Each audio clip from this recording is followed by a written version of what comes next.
February 1944.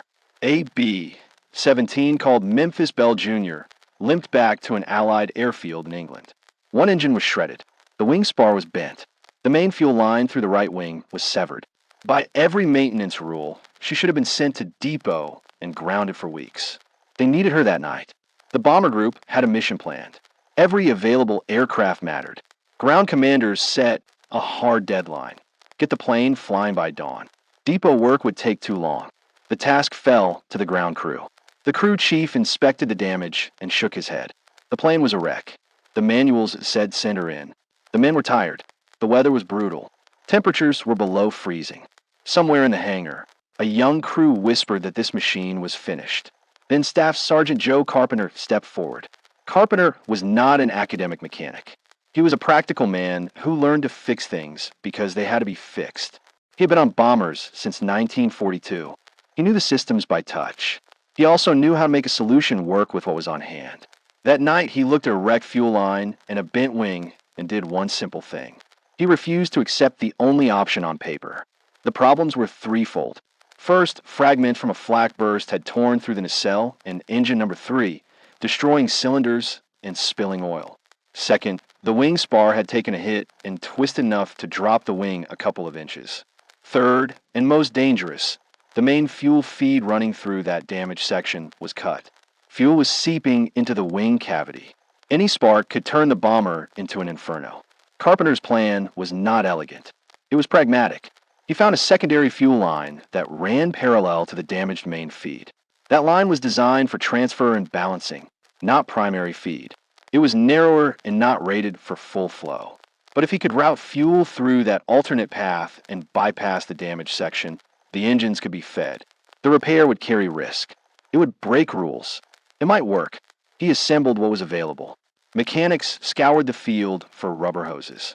They stripped oxygen and hydraulic lines from wrecked equipment. They took heater hoses from Jeeps and spare tubing from crash trucks.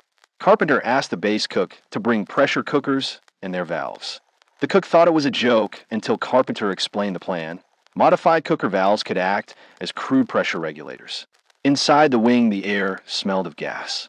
Crews drained and purged pockets of fuel.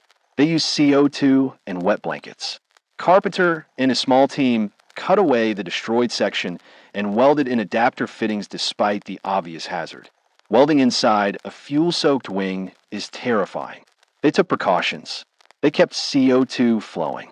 Fire extinguishers were on standby. They worked fast and steady.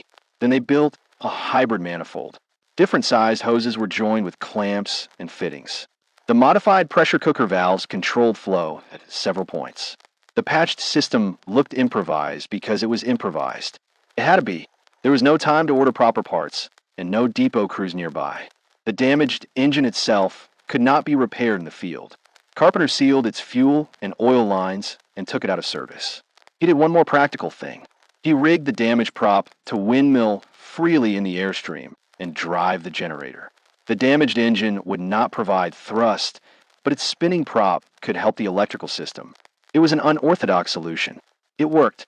At 5:15, they performed a taxi test. They filled tanks and watched the makeshift system. Gauges held steady. No leaks showed. Carpenter signed the plane for flight with a guarded confidence. The pilot, Lieutenant Jim Morrison, climbed into the cockpit. He knew the risks, but he trusted the man who had rebuilt the aircraft with his own hands. At 6:30, the bomber rolled down the runway. 3 engines produced thrust. The 4th prop windmilled. The right wing hung slightly lower than normal. Still, the B-17 climbed and joined the mission. The crew completed the sortie, reached the target, released their bombs, and fought through the return journey. When they touched down 8 hours later, the bomber had finished the mission. Carpenter's field fix held not just for one flight, but for many more. The aircraft flew more than a dozen follow-on missions before depot repairs replaced the jury-rig parts. There are several takeaways here, and all of them matter. First, this was not reckless heroics. Carpenter did not gamble with lives for glory. He controlled risk. He purged fuel, isolated the damaged zones, and added redundancies. He understood failure modes and minimized them. He did not pretend the repair was permanent. He made a temporary but reliable system that got the crew to the target and home. Second, this was practical engineering under pressure. Manuals and engineering standards exist for good reasons. They prevent accidents and save lives when time and resources permit. War, however, forces judgment calls. A rule that governs peacetime maintenance can become a liability when the mission and human lives are on the line. Carpenter's choice shows how field experience, quick assessment, and decisiveness can complement formal engineering. Third, it shows the scale of contributions away from the headlines. Pilots and commanders take missions. Mechanics make them possible. The war was won as much in hangars and repair pits as in cockpits and on the ground. For every mission that returned intact, there were men in the dark with tools making that return possible. Finally, this is a story about responsibility. Carpenter accepted the burden of decision. He signed a plane for flight. He answered for the consequences. In combat, responsibility is not theoretical. It is immediate and personal.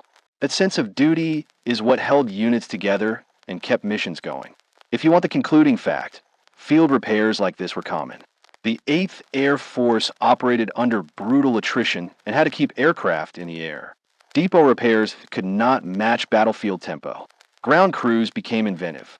They learned to improvise without compromising safety more than necessary. That combination of resourcefulness and discipline kept the air campaign moving. After the war, Carpenter returned to civilian life. He ran a crop dusting service and raised a family. He rarely told the stories himself. Other veterans preserved them. For those who served, the memory of a man who could take a wrecked bomber and make it fly again became part of unit lore. That reputation typified a generation. Practical, responsible, and willing to shoulder risk to get the job done.